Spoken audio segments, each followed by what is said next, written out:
I want to start us off by welcoming everyone here today. Thank you for joining us. My name is Nada Hassan, and I'm a postdoctoral fellow at the Institute of Health Emergencies and Pandemics. And I'm looking forward to moderating our session today.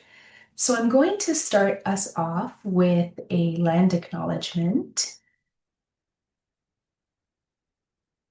And I think we can see that up on the slides.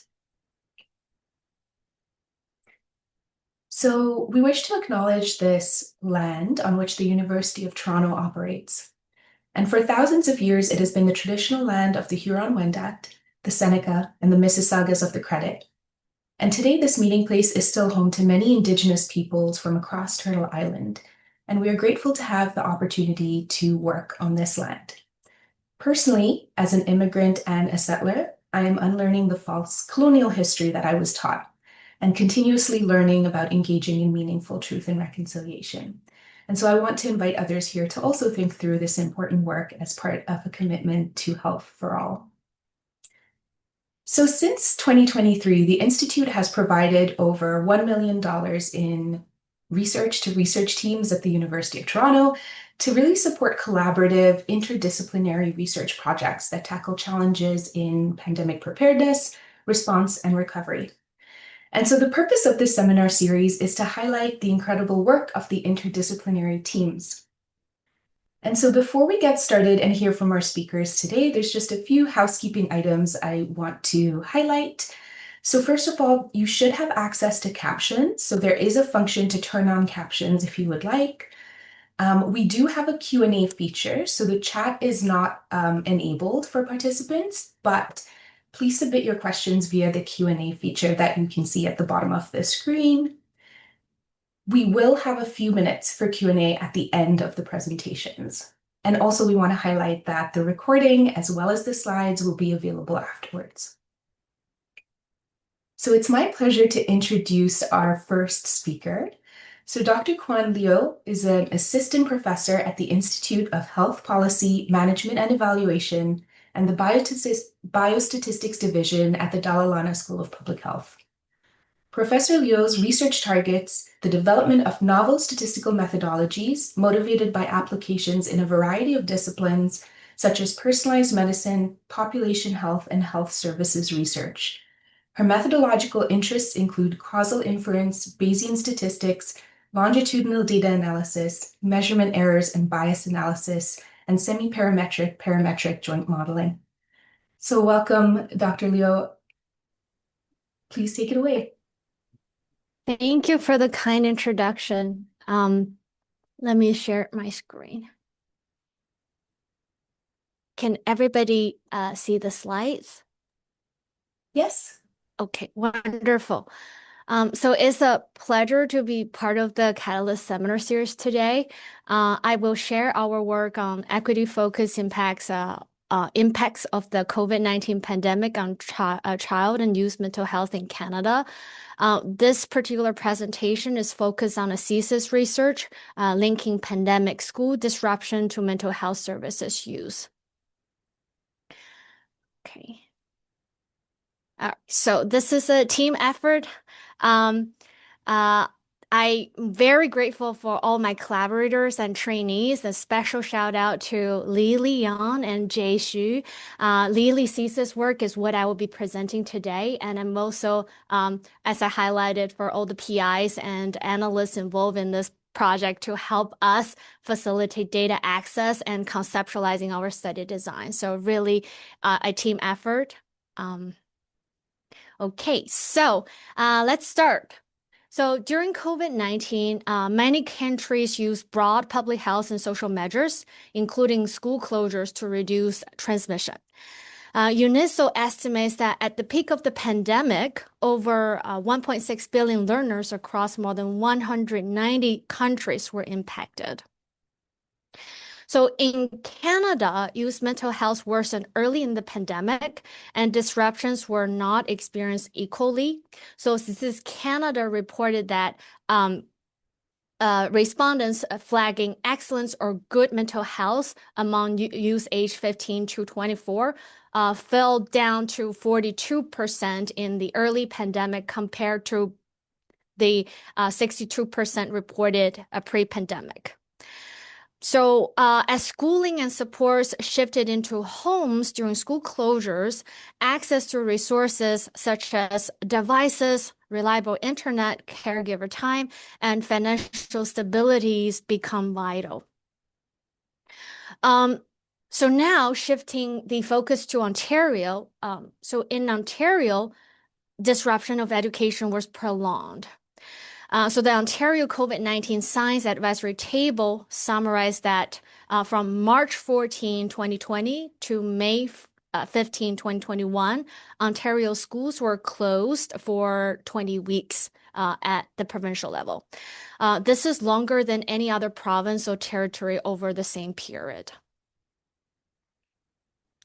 So earlier work from Moyne and colleagues within our bigger collaborative team, including Professor Jeff Anderson, reported that notable pandemic era changes in youth mental health service in Ontario, especially among female adolescents and young women. As we can see here, there is a spike of trend after the pandemic occurred, where we had a time series where the expected service use is much lower than the observed. So the wonderful work carried out by earlier colleagues and our bigger collaborative team did not explicitly look at school closures as and as the exposure variable. So this motivated Lily thesis work, where we're aimed to build up onto the existing evidence and study the association between school closure as an exposure itself with mental health services use. Specifically, we are motivated to look at how school closure directly impacts mental health services use, and how does this association varies across age, sex, and geography, which in our case is we focus on public health units. And I just want to acknowledge that this talk, the thesis work is founded by the Institute for Emergencies and Pandemics, and Lily and I are very grateful for the support. So for our study, I'm just going to gloss over the methodological section, but for those audience who are interested in learning more about our projects, please feel free to leave your information in the chat and follow up with me via email. So Lily has successfully defended last year, and so we have the thesis that can be shared with more detailed information. So we carried out a retrospective longitudinal cohort study using Ontario administrative health data facilitated through the IntelliHealth program. So we look at mental health service use, including inpatient and emergency department visits between March 2020 and February 2024 in Ontario for children, adolescents, and young adults aged between 5 to 19 years. So we identified our outcomes using established ICD-10 codes from earlier publications. So our exposure of interest is termed CPSC, is a continuous measures of the cumulative weeks of pandemic-related school closure. In our formulation, this includes full closure, hybrid learning, and virtual learning, adjusted for regular school breaks. So you can see here that we do have geographical variations in terms of CPSC, and there are 3 PHUs, Toronto, Peel, and York regions had the largest, the largest CPSC, which is 37 weeks. And there is a staggered opening. So there is variation geographically, but we can see here most of the staggered differences was between the period where we had partial reopening. So I highlighted this is because this is the focus of our current projects, where my postdoc is leading a study quantifying how the staggered PHU policy reopening differences is linked to potential more or less mental health services use. Okay.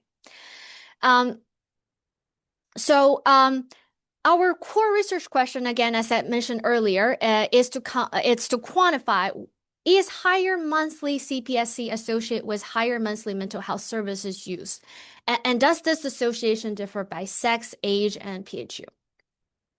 So as I map out our framework here, we have our outcomes is identified using health administrative data, which is monthly counts of mental health services use during our study window. And then we have this cumulative pandemic-induced school closure, CPSC, which is also monthly measured. So we're essentially have the data lined up for time series analysis. And our covariates here, we have demographic information. We have PHU level social determinants, which was linked to the Ontario Marginal Index from the 2021 Canadian Census. And we captured 4 dimensions specifically for our study, which are listed on the right end: a profile of households and dwelling, material resources, age and labor force, racialized and newcomer population. And last but not least, since we have a time series data, we also included seasonality. So just kind of broad overview of the statistical analysis we implemented here. So our primary analysis used a Bayesian negative binomial regression, where we focus on modeling our monthly exposure of interest, which is CPSC, and its interaction with age group and sex, with the intention to look at whether or not there's heterogeneous impact based on these potential effect modifiers. Additionally, we adjusted for PHU level SES, seasonality, and we treat the PHU units as a random intercept. Statistically speaking, when we enter the model a random effect, we're looking at quantifying or adjusting the association or similarity between the data counts within the same PHU. And of course, given this is a negative binomial regression, we need to adjust PHU population as an offset. So for the subgroup analysis, we focused on looking at whether or not this impact differ by care setting. So do we observe differential impact if we're only restricting to the service used to inpatient hospitalization versus ED visits? So we reported posterior mean rates and 95% credible intervals. These are Bayesian specific estimates.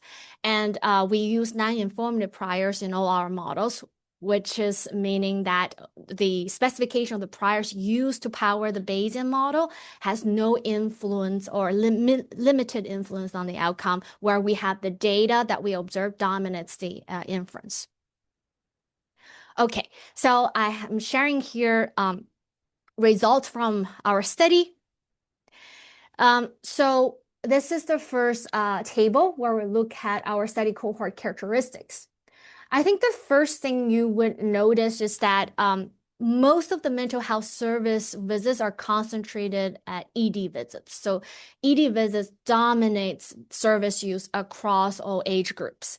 But as age increases, comparing the first age group children to the second early adolescents and the third late adolescence group, we can see that there is an increase in patient care hospitalization utilization. So another thing I want to point out here is that we can see that for younger age, we have male dominant service use, but for older age group, we have female dominant service use. So we also look at specific category of mental health service use. This is again being identified, coded up using ICD-10 codes. Some of these are small counts were suppressed. So the majority of the service use was flagged for with diagnostic codes on mood and anxiety. Okay. All right, so now let's look at our model results. So we can see that for age group 10 to 14 as CPSC increases. So the x-axis is the CPSC, our exposure interest, which is the time series cumulative measurements in weeks. So as CPSC increases, in other words, as we observe prolonged education disruption, we observe an accelerated rate of mental health service use in females compared to males, which is the red bars versus the teal blue bars. And this trend persists for age group 15 to 19. However, in contrast, the youngest group shows much lower predicted rates and comparatively little changes as CPSC increases, as we have accumulates education disruption. So then, because our model allows us to insert PHU level random effects and fixed effect on PHU level SES, so we are able to generate model predicted monthly changes in mental health service use at PHU level. So this is a powerful result from this particular analysis. So we can see that there's indeed PHU level variation. We have we have like upside down forest plot where you can see that certain PHUs have a higher bar sitting on top of other PHUs. And this variation is more prevalent for female than males. So higher CPSC is associated with increased monthly service use across many PHUs, with longer and more geographically variable increases in female than males. So one thing I want to point out that although some PHU shows larger point estimates, but the PHUs with the biggest signals, for example, this one, Northwestern, also has the widest bar, which means the estimates have greater uncertainty. So we would interpret these as signals with lower precision, not a definite ranking. Okay. So now we're looking at the same PHU level variation, but now focus on the late adolescent age group. So for this particular age group, we can see that there's less PHU level variation compared to the previous figure. But female still shows generally a positive pattern and a greater variability compared to males across PHUs. But again, as I mentioned, for this particular graph compared to the previous one, the estimates are more stable or uniform across PHUs. Next is our subgroup analysis, where we look at our model results by care settings.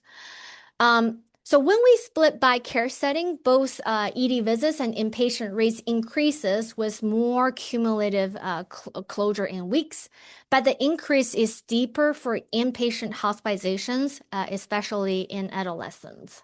So you see a upward trend here versus, for late adolescents, the increases are not in an accelerated rate compared male to female. So last but not the least, it's when we're looking at trying to explain, did this association matter when we're looking at PHU level SES factors? So across the on-march domain, the 4 domains that we selected, we do not see a clear association between PHU level SES variables and the overall mental health services use. I want to point it out that so how do we calculate this? We look at the credible intervals, and this is the same way that we would interpret confidence interval as in the frequentist analysis. You would look at whether or not it includes 1, which is the null effect measurement value. But I want to point it out that in our analysis, which is a major limitation of the current study, is we looked at PHU level social demographic variable, which is largely time invariant, and it may mask individual level effects as SES variable differences. So we do need a granular social gradients to power the analysis to generate more insight. So this is, as I mentioned, a limitation of our study, and I'll go into more in depth in the next slides where I talk about other limitations. So I listed three core limitations of the current project. So the first one is on exposure granularity. So as I mentioned, that our variable CPSC is derived based on Toronto School Board reports, and we lumped different education disruption types, including full, virtual, and hybrid learning. So future research would look at a granular exposure definition where we do tease out these differences between the education mode. Another limitation is on the mental health outcome. Of course, our analysis focus on inpatient service primarily, which hospitalization and ED visits. But this might not capture the full spectrum of the needs because we are missing out on outpatient services. This can potentially be recovered if we get access to IHEP data. The last but not least is on unmeasured confounding. As I mentioned, we accounted for PHU level SES factors, but these are large and vast areas. So it's going to mask granular social gradients that individual may face. So our current work is ongoing to try to link granular geo level SES measurements, which we're looking at dissemination area levels to our study cohort. For more precision in trying to quantify the equity focus lens. So we're coming to the end of my presentation. To conclude, prolonged education disruption was associated with higher mental health service use in adolescents, and the burden appeared most pronounced among girls, especially in late adolescence and for inpatient care. We did, from our analysis, observe PHU to PHU level variation, which indicates that impact were not uniform across community and geography, supporting a place-based lens for recovery planning and resource targeting. And these are the references, and thank you so much.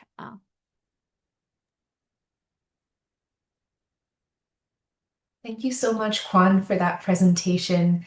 I see that we have a couple of questions in the chat, but we'll come back to that after the next presentation.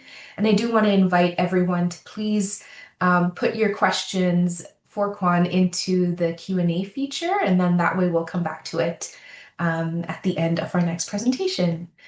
So next up, I want to introduce Dr. Beverley Essue, who is an associate professor of global health in the Institute of Health Policy, Management and Evaluation at the Dalla School of Public Health. She is a global health systems researcher and health economist who leads interdisciplinary research focused on strengthening financial risk protection, supporting effective and equitable priority setting, and advancing equity, including gender equity across global health systems. Her research tackles some of the most pressing issues facing global health and is conducted with a network of collaborators and partnerships across low, middle, and high-income countries. Welcome, Beverley. Pass it over to you. Thank you very much for that introduction. Can I just ask, are you seeing my presenter mode or the full screen? I can see the full screen. You're good. Okay, perfect. That works because this is the screen I'd like to look at. So thank you for that introduction, and thank you to the Institute for the opportunity to share some of this work. We will shift focus a little bit, I think, in my presentation, and I appreciated Kuan's, I appreciate following Kuan. The way in which we used our Catalyst grant was a little bit different. I'll give a little bit more detail on the aims of the work, but we wanted to try to bring together a critical mass of researchers that are thinking about this important topic that, may not seem like an obvious impact or relevance in the context of pandemic recovery planning, and so was really focused on community building and thinking about a research agenda. So that's kind of the context for this work. So as mentioned, the Catalyst grant was called Shedding Light on quote unquote a shadow pandemic towards developing a research agenda for violence against women during and after COVID-19.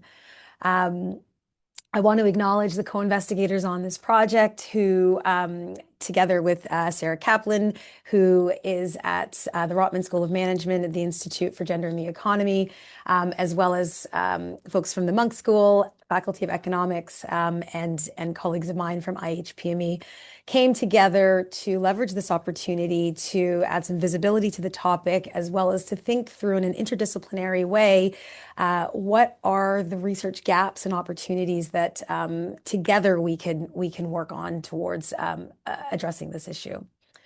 So for those, just a little bit of context for those who are unfamiliar with this topic, I just want to minimize this screen here. Violence against women is defined, gender-based violence, it's a sort of subset of a broader categorization of gender-based violence, which is defined by UN Women and the WHO as physical, sexual, psychological, or economic harm that's directed towards an individual based on their gender, gender expression, or perceived gender. Within that broader category is violence against women that's targeted at individuals identifying as women. And the most prevalent form of intimate partner violence and violence against women is, the most prevalent form of gender-based violence and violence against women is known as intimate partner violence. And that's marked by harm or aggression that's caused by a current or former romantic partner.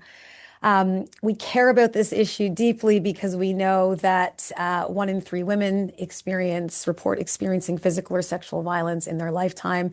Those numbers in Canada look at 1 in 4 ever partnered women report having experienced violence by a partner in their lifetime. So this is a global health issue. It's a public health issue. It is an issue that is of relevance here in Canada as well.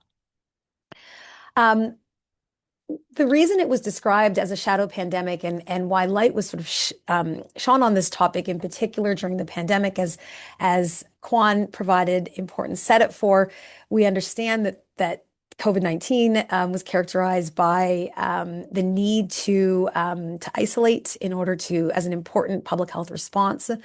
And with that isolation, individuals became confined to their homes. And we know that in many places in the world, including here in Canada, the home can be a particularly unsafe environment for women and for children and for individuals who are at risk of violence. So what we saw, just some of the statistics that have come through with the research a couple years on, there was this surge in help seeking. Many countries reported 20 to 30% increases in calls to domestic violence hotlines during lockdowns. And what's important with that particular statistic is that actually a lot of the hotlines were initially closed, and it was in response to many civil society and advocacy organizations and community organizations that really called the alarm on the fact that the closure of these services, including hotlines, was a very risky situation for individuals, that hotlines were one of the first things to reopen in order to provide some response and support for individuals who are at risk. We saw increased severity. Research has shown increased severity, not just frequency. Service providers documented more severe injuries, higher risk cases reflecting prolonged confinement with abusers, and reduced escape options, importantly. There was the severe impact of service disruption, as I mentioned, not just to hotlines, but in particular to shelters, to legal services, courts, health supports, all of the support network that individuals rely on in the immediate aftermath of an event, but also in terms of supporting short, medium, and longer term planning to leave abusive situations, as well as the supports that they rely on in order to address economic stress and to rebuild lives after violence. We know that the closures had labor impacts, and so with those labor impacts came economic stress, which amplified violence, so job losses, income losses, housing instability, all heightened household stress and the risk and conditions that place individuals at risk of violence. And we know that isolation removed the protective networks, and so the ability for individuals to be able to reach out to neighbors, to family, to friends as immediate sources of support were cut off. Individuals were cut off from those informal opportunities where detection can happen as well as support. And so I just lifted the graphic on the right from UN Women, who have written quite extensively about the impacts of this shadow pandemic, and they in this graphic reference the number of women who were impacted before, and strong evidence to support that actually this number rose post-pandemic, and have highlighted some of the areas that I've just spoken to as some of the factors that exacerbated this risk. So I share this information as context, but also to really highlight why, as a research group of individuals who were working on this work individually, felt it was important to come together and think in an interdisciplinary way how we might leverage the strengths of our individual programs for collective impact. So the aims of our Catalyst grant were really focused on convening researchers, community workers, and policymakers to share gender-based violence research and insights across sectors and disciplines and facilitate connections. We were particularly interested in initiating this work among researchers who were based or linked to the University of Toronto, and extending to invite and include their networks across community and policy and other sectors. In part because we wanted to understand the opportunity to establish a critical mass of researchers on this topic from the University of Toronto as an anchor. We wanted to translate insights from the workshop to policymakers and the public. And we wanted to develop a research agenda. So we wanted to think about opportunities to leverage that collective impact through research, and from the basis of multidisciplinary projects for GBV and pandemic recovery in particular. So three ambitious goals, I think, for a Catalyst grant, and I'm happy to share what we got up to. So the first main deliverable, if you will, was the organization of this research roundtable, which took place in 2023, and was jointly organized by the Institute for Health Policy Management and Evaluation and the Institute for Gender and the Economy. And it was an opportunity to engage faculty across social work, public health, management, economics, psychology, sociology, civil society representatives, education, and public policy, where we find a wealth of research happening across the university on related topics. It was an opportunity for learning and for sharing and for really identifying gaps which were common across a lot of the research programs, and to understand the disciplinary strengths that could be put to bear on addressing those gaps. And so we, from this work, identified some shared learning, which I've summarized on this slide here. So this is not meant to suggest that they're in any priority area, but the first was that, I think the research that's happening across the university really highlights that there are lasting and multi-domain harm to health, livelihoods, mobility, and caregiving. So there was research that really focused and highlighted the multiple ways in which exposures to gender-based violence and violence against women in particular causes not just immediate health harms, but also other aspects of livelihood, mobility, and caregiving for individuals and their families. That the impacts compound and spill over to children, importantly to families, to communities, and to economies. And I'll speak a little bit to this work that I've taken forward on the focus on economies towards the end of the presentation. That the risk is heightened by poverty, by precarious status, by disability, by axes of identity, that not everybody experiences the risk the same, and that there are social conditions that increase and enhance individuals' risks. I think there was quite a lot of work that was focused on revealing some of the access issues that individuals face when trying to navigate systems of support in in usual times and regular times, which were amplified during COVID times with the closures. So we characterize this as gatekeeper bias, injustice in health systems and social systems that can block help-seeking behavior, and that this is not equally experienced across individuals who face this risk.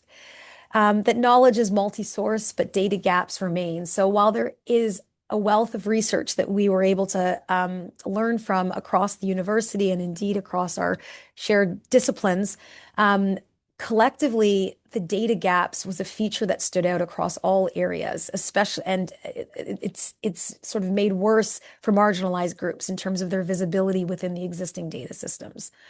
And so one of the elements that came through is that funding must extend beyond services to advocacy, research, and training. And so we heard from our community partners who were present, as well as from civil society organizations, about the ways in which recalls on funding, as well as reductions in funding, really impact the ability for advocacy to hold governments accountable, as well as services accountable for the commitments to address violence, and that prevention requires structural change in social and economic norms. So over the next couple slides, I'm going to tell you a little bit about how we leverage this information and are starting to think through how we take the work forward. So we distilled these learnings into three products, and I use products kind of as a broad term. So the first was we developed an infographic that was shared widely across our networks, as well as social media, which was a way in which we wanted to characterize what the collective learning was across the disciplines. And it's featured here, and although the QR code is small, I can make this available so that you can access it. The link is there to access it in a larger format. And each of the areas of this unraveling yarn, if you will, ball of yarn, takes forward some of the areas that I just shared as shared learning on the previous slide. So we wanted to really distill these insights that emerged from the one-day workshop and to showcase some of the areas in which the University of Toronto are focusing in this research area. The second thing that we did is that we felt that there was an opportunity to take the learning forward for some visibility, to increase visibility for the topic. And so we organized a social media campaign around the 2024 16 Days of Activism on Gender-Based Violence, which is an international campaign that runs every year from the middle of November until the beginning of December to raise visibility on gender-based violence as a global priority. And so we were able to leverage funding from this grant, as well as aligned funding from a SSHRC-funded knowledge synthesis grant to support the development of this social media campaign. We worked together with a number of the community leaders, some of whom attended the research roundtable that I spoke to a minute ago, as well as researchers. And you can see in the top left corner that we were also able to engage Mayor Olivia Chow, who was able to discuss in this short video the municipal leadership that she has been leading and that she is leading on addressing gender-based violence. I have included the QR code that you can access the kind of a summary of the campaign, but essentially we asked each of the individuals to reflect what they see as the priority area and what they from their respective viewpoint, their respective place, are doing to advance work in this space.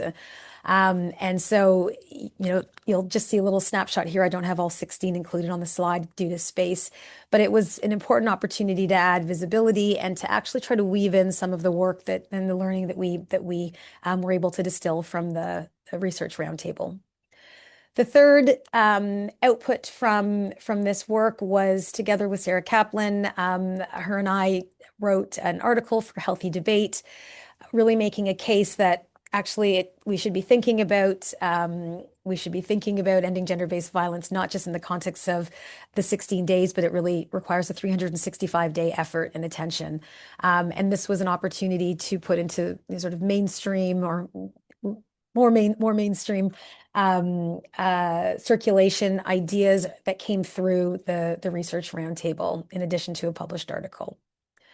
So where to from here? At least from my end, I have been taking some of these learnings forward in progressing a program of research on the economics and systems dimensions of violence against women and children. And I've just included screenshots of several aligned publications looking at the increased costs associated with violence within an Ontario context, the service barriers that particular patient population or particular populations face in navigating systems of support, highlighting the relevance of more quote unquote fringe, if you will, types of supports that individuals need that are less visible, so like dental care, which this work came together as a community partnership with an organization that works on dental care access for intimate partner violence survivors. So we have been looking at the economic dimensions of improving access to support, as well as the foregone opportunities to systems where these supports are inadequate. And the work that's forthcoming from this is some of this work will feature within a Lancet Commission on Violence Against Women and Children that is going to be submitted next week, actually, and so will be hopefully available and published later in the year. In this work, there's a costing framework that we presented at the Research Roundtable and is the kind of cornerstone of the economics work that's featured in the commission. We've used this framework to do country-level costing studies in Canada, as well as a number of other countries, as well as support ground the work that we did on estimating the cost of the health burden that stems from violence against women and violence against children. And going forward, just in italics are the 2 points. The future work will lead us into developing a more comprehensive cost-benefit analysis of interventions. So taking what we know about the costs and linking that together with the cost of action in the context of cost-benefit analyses. And then starting to interrogate what we know is this policy commitment to action gap, which has come through quite strongly in a lot of the research that we've completed. So I will end there and happy to take any questions.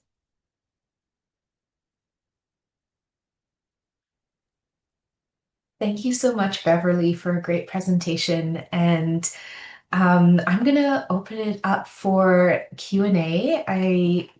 Please do add your questions. I can see here that Kuan, you have been answering a few of the questions in the Q&A, but I did want to give you the opportunity if you wanted to add anything here as well. And so I think some of the questions really have been around sort of the other variables that are involved in thinking through school disruptions and school closures and mental health impacts.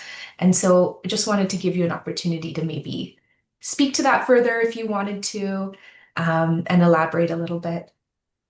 Yes, thank you for all the wonderful questions. I mean, like trying to type some of my answers. So in regards to long COVID, I definitely agree with the points brought up. Like it's a little bit naive to think about doing this analysis and trying to kind of, do any causal claim that school closure, it is the factor that contribute to mental health services use. That's not the answer we wanted to sell, and it's simply incorrect. So there is indeed multiple factors at play, and the infections itself could definitely lead to more mental health service use or mental health visits, care-seeking behavior. So that's all there. And so I think I just wanted to emphasize that the sort of the perspective, the angle that this study was specifically designed is to look at geographic variations and kind of wanted to see who are these individuals that are needing more care and where they are. So it's not this is more that focus. I hope I'm trying, like I'm explaining myself well in this case. But I agree, and I know there are ongoing works with colleagues at Dalla, Lana, and scientists at ICES. They're trying to use immune data to identify long COVID patients, and so they're working on identifying these individuals with diagnostic codes and billing codes. And so once that results are validated, we have the capacity with the data access that our team have to do a follow-up analysis to look at the intersectionality between long COVID and school closure and mental health services use, which I think probably helps distangling some of the challenging pathways. Thank you, Kuan. And it is incredibly complex, right? And I think like even these ongoing impacts that people continue to experience through COVID and the pandemic and in the face of potentially future health emergencies as well, I think definitely gives us a lot to think about. Um, and I did appreciate that you sort of answered as well in the Q&A. And I think like maybe one of the questions that I can perhaps add on here is you mentioned that these impacts were not really seen in the same way. They weren't, they weren't uniform across the different regions. And so I am wondering, was there anything in the data that additionally challenged your expectations or was unexpected that came up? Yes. So one key challenge is the way that the admin data is set up is very messy. So we extract record, not individual level, not patients. So basically, we're looking at all the hospitalization and emergency visits. Episode ID and extract the ones that are relevant to our study.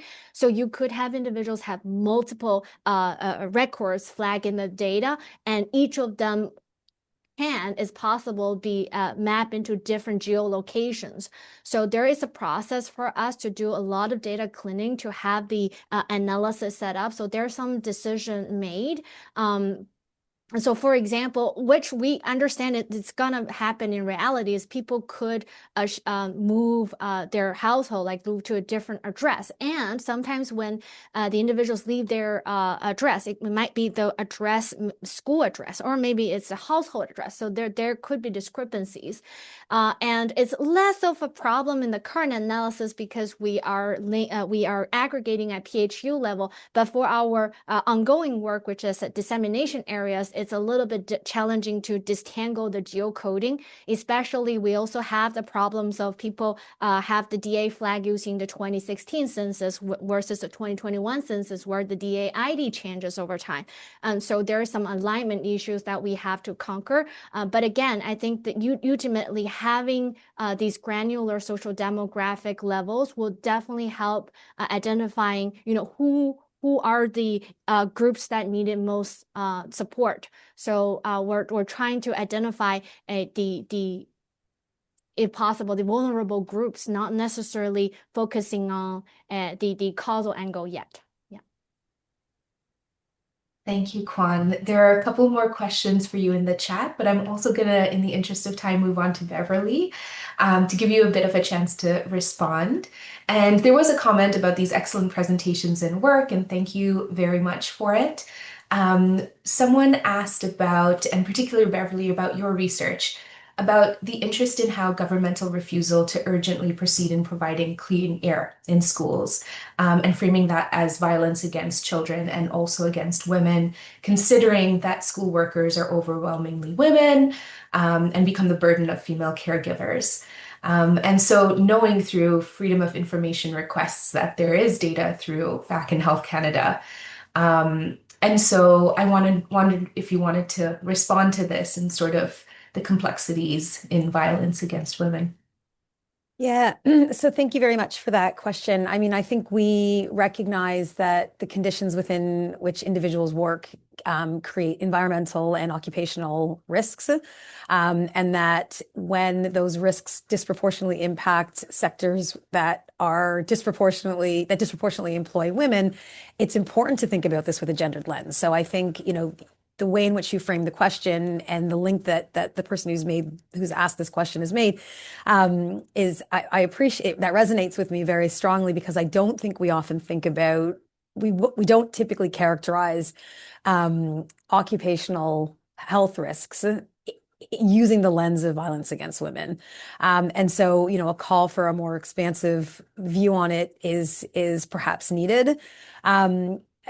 If to my knowledge, there is not a, and it may be that it's outside the scope of what I've researched. So to my knowledge, there isn't an extensive body of research that has looked at environmental risk within the classroom and the gendered aspect of it, particularly with as the person asking the question rightly notes, teachers, a higher proportion of teachers being women than men.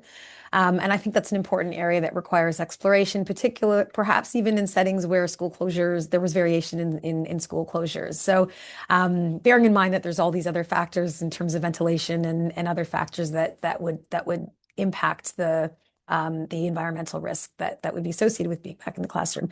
I think you could extend it as well to other essential workers where, hospital staff and in factory workers, in particular types of factories as well, were back much sooner than other sectors. And so I think what I distill from that question is that there is some importance in being able to think about the gender nature of work and the ways in which that risk disproportionately fell on women. And I think the link to the school context is really relevant. And maybe that's something that Kuan, you and I could think about as we take some of the research forward, given the overlap.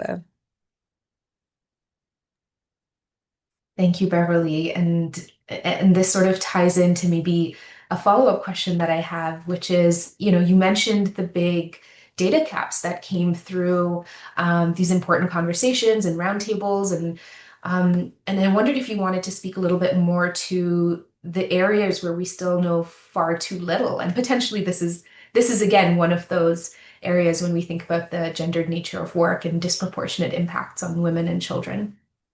Yeah, no, thank you for that. So, we have two kind of sources of information to understand the prevalence of gender-based violence within the population, and both are imperfect. So the General Social Survey has a set of questions, or has a module within, and it's an older module that asks the question in a very particular way, and it sort of filters down, and so doesn't give a complete understanding. It actually really underreports the individual self-reporting violence. There is another survey that is called the Survey of Safety in Public and Private Spaces, which is a little bit more comprehensive in its accounting for a range of kind of partner, non-partner, intimate partner related violence experiences, but doesn't capture violence in childhood very well, right? And so, and in both of those, our ability to understand service utilization, patterns of service utilization, barriers to that is not well fleshed out in terms of the subset of questions on how do people respond or react after experiencing violence. Linked to that, your ability to link those Stats Canada data sets with health service utilization or admin data becomes even harder because you cut the sample down quite substantively. So understanding kind of longer term trends, longer term service utilization becomes very hard. So what we have are, at least in Canada, and this is, Canada's actually better than a lot of other places in this regard, we have a number of incomplete and disconnected sets of data that provide incomplete and disconnected understanding of the phenomena within Canada. And so it's not surprising that when we try to map that to understand what the response should be and what the response could be and how hold governments to account and to understand the extent to which we're delivering on very clear stated commitments to address violence, that also becomes disconnected and uncoordinated because of those data gaps. And so this is, many could argue this is not unique to violence. We see this in a lot of areas. However, it's particularly problematic for an area that continues to remain, less visible to other areas. I think the other compounding factor that I have to reinforce is, you know, even in the two data sets that I mentioned, our ability to disaggregate further to understand which subgroups of women might be most at risk, which subgroups of individuals might be most at risk. We actually couldn't complete any of the analysis that we planned on gender diverse individuals because the cells are too small, the numbers are too. So, the ability to kind of recognize the real importance of the way in which identity also enhances risk is problematic in these data sets. So there was a real data agenda that came through. And I'll say the last thing is that there was a lack of up-to-date costing information, which is important for understanding what is the kind of cost of inaction and how do we understand that in the context of the cost of action, the cost of providing, sufficient services that are comprehensive to meet the huge demand of 1 in 4 women. I think that's, we've tried in some ways to supplement that with more recent work and providing a much more comprehensive estimate. But that was also somewhat constrained by the data that we had available. Thank you. And I really appreciate that in both your presentations and your responses, this issue of needing disaggregated data from an equity lens, from understanding axes of identity and intersectionality and how that came through and really understanding how we respond and make policy and practice changes moving forward. I know in the interests of time, we just have a couple minutes left and want to be respectful of everyone's time. Thank you to everyone who put questions in the chat. Kuan, I know you've been also responding via text. I just wanted to give you each just open it up for a minute if there's any sort of last burning thought or idea that you really want to add to this conversation or in response to any of the great questions here. Yeah. Oh, go ahead, Bev. Now you go first, Kuan.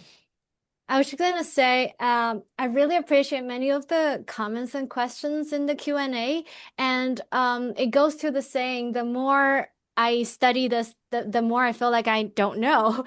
So this is a great opportunity and platform, and I welcome all the comments and suggestions. And I truly think this is just the beginning, and we have this capacity here at Dalla Lana at U of T with the Institute for Health Emergencies and Pandemics, and we have these capacity and resources, and so I think we can really deliver some of the impactful work that other jurisdiction or countries are not able to provide insight on. So really appreciate the opportunity. Yeah, and I mean, I think quite aligned to that comment. I really want to appreciate the Institute for Health Emergencies and Pandemics for providing this interdisciplinary, interfaculty platform, because none of these issues, the one that Kuan spoke to, the one that I spoke to, they're not a disciplinary specific issue. And so being able to work on them with multiple lenses and understand the problem through multiple perspectives and the solutions through multiple perspectives is how we stand to have greatest impact. And the Institute really provides a platform for that kind of lateral thinking, which is, I think, a unique space. So it's been a wonderful opportunity. Thank you. Thank you so much, Beverley and Kuan. I really appreciate learning about your work and sort of all the questions that came up and will inform future interdisciplinary work as well. And just to wrap us up, I want to remind everybody about our next seminar on March 11th on social networks and misinformation. So you'll see that the QR code is up on the screen, but we will try to add the registration link to the chat if possible. But again, I wanted to thank everyone for being here, for your attention. And once again, thank you so much to our wonderful presenters today. And have a great rest of your day, everyone.